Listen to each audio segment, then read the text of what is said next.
Hey guys, what's going on? My name is Steve Kinney. I'm a producer and engineer. Welcome back to another installment in the Luna Basics series where we cover everything from top to bottom, front to back, all things Luna. Now this is an evolving series, so as Universal Audio continues to push out updates, I'm going to continue to cover it, so make sure that you hit the subscribe button to stay up to date. In this specific video, we're talking about mix templates, how to use them, how to set them up. We're also going to be taking a look at my mix templates that are available at thestevekinney.com. So do me a huge favor, hit the like button and leave a comment below. Let me know how you guys plan to use mix templates in your sessions. All right, let's get started.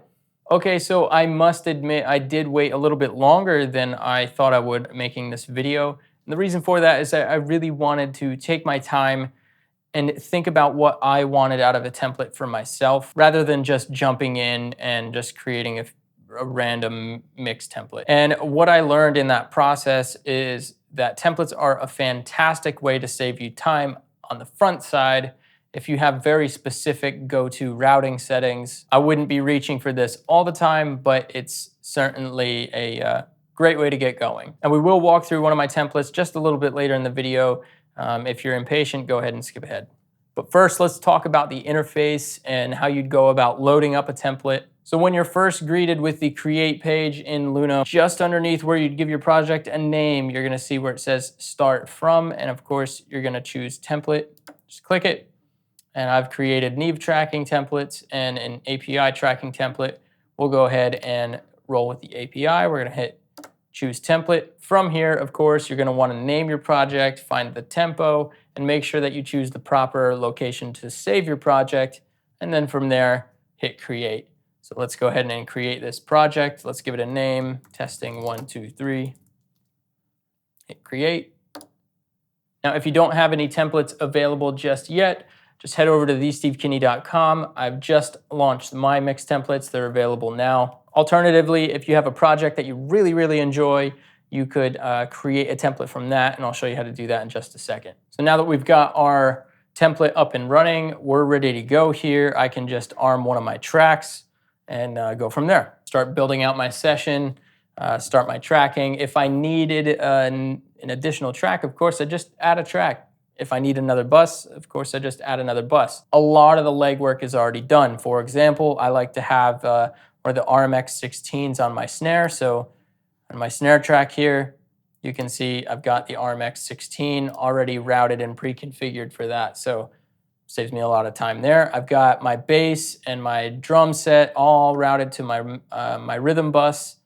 Again, I don't have to do any of this heavy lifting. Saves me a lot of time. So let's say that I wanted to build a preset and this was an existing project. What would I do? It's very simple, very straightforward. I would go up to File and I would save as a template. And then from there, I would give it a name.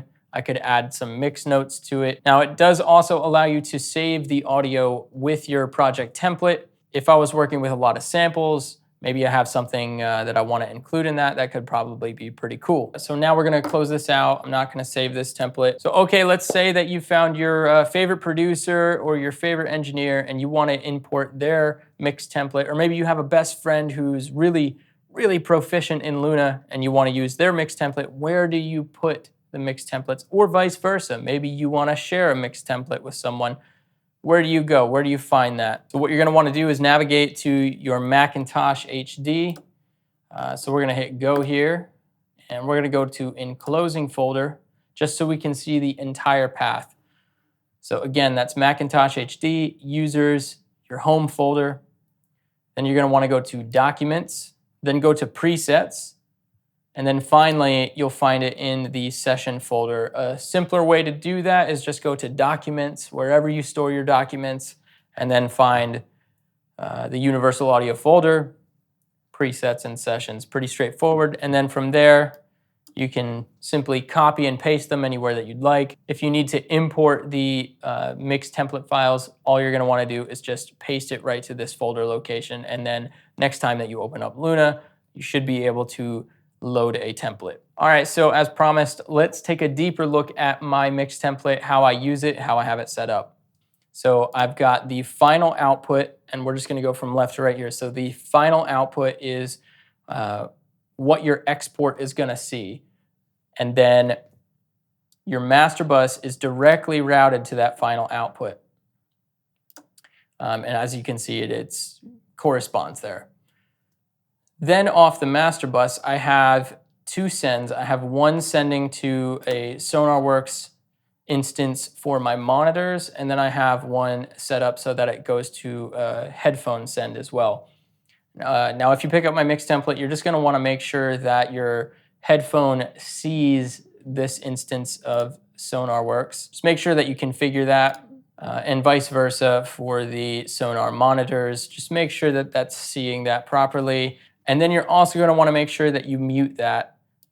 If you have the final output turned on, you're going to want to make sure that you mute at least one of them so as not to duplicate the signal. Pretty straightforward there. Now on my master bus, this is something that I've talked about in other videos. This is a pro tip from Drew over at UA. What you're going to want to do is hold Command down and hit spill on the master bus. From there, that minimizes your mix considerably so to just everything that is routed to that master bus. So you can see what's happened here is my entire session's much more simplified.